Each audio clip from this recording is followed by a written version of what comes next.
Baruch de Spinoza, 1632 a 1677. Baruch de Spinoza foi um dos grandes racionalistas e filósofos do século XVII, dentro da filosofia moderna. Nasceu na Holanda em uma família judaica portuguesa, que havia fugido da Inquisição.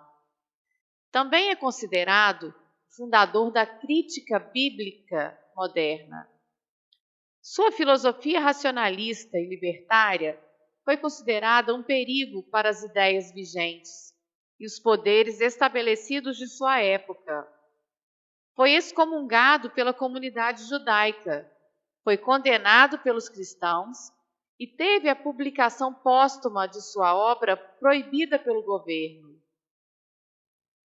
Spinoza não foi odiado apenas por autoridades políticas e religiosas, mas também pelos próprios filósofos e cientistas de seu tempo. Neste episódio, vamos compreender uma chave de leitura de seu pensamento.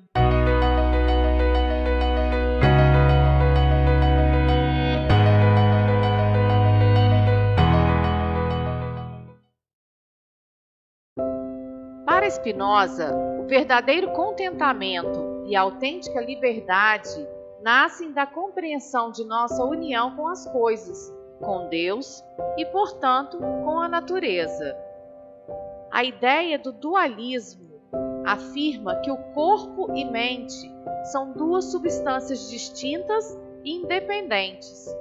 Mas essa forma de pensar não responde à questão de como se dá a passagem do que é físico para o que é mental e vice-versa.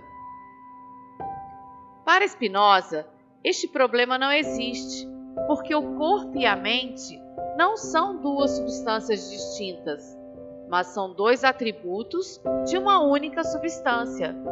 Portanto, corpo e mente são integrados em uma unidade sem mistérios. O que acontece no corpo também acontece na mente, e o que acontece na mente também acontece no corpo.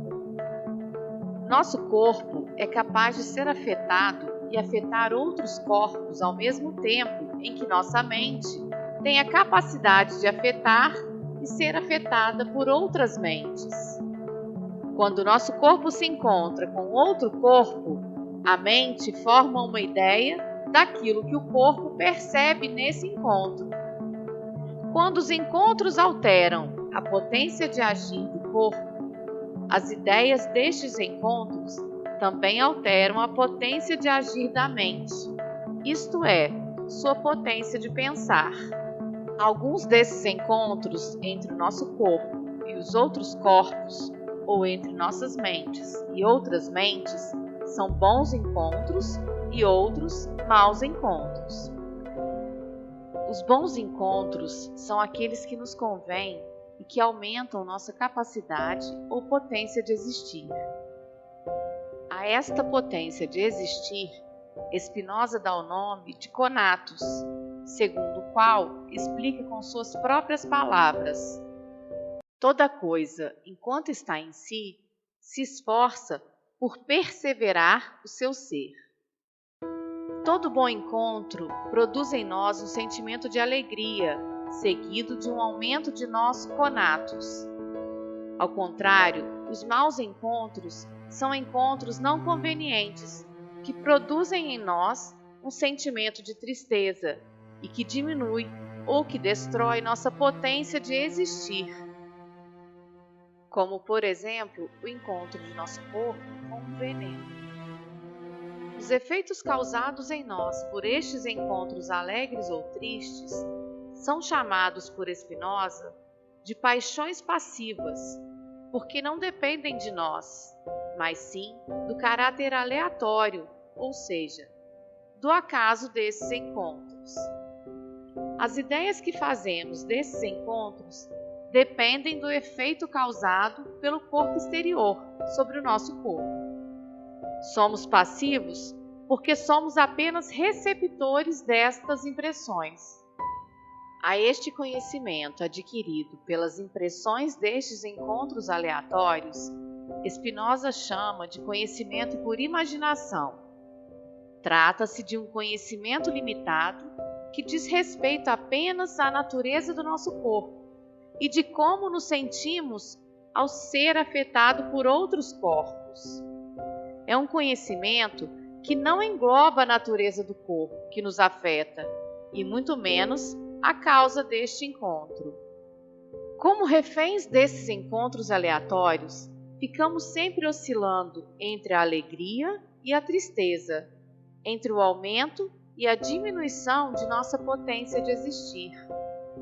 A consciência desta flutuação desperta em nós o desejo de buscar apenas os bons encontros, aqueles que aumentam nossa potência de existir e nos alegram. Esta busca leva-nos a questionar por que aquele corpo afeta o nosso corpo e o afeta desta ou daquela maneira. Só agindo desta forma é que passamos a fazer a distinção entre os encontros que nos convêm daqueles que não nos convêm. Deixamos de ser passivos em relação ao caráter aleatório dos encontros. Passamos a buscar a compreensão da origem e da causa pela qual o encontro aumenta ou diminui nossa potência de existir. Este é um conhecimento ativo e intelectual que toma o lugar do conhecimento passivo e imaginativo que tínhamos quando estávamos reféns do acaso dos encontros.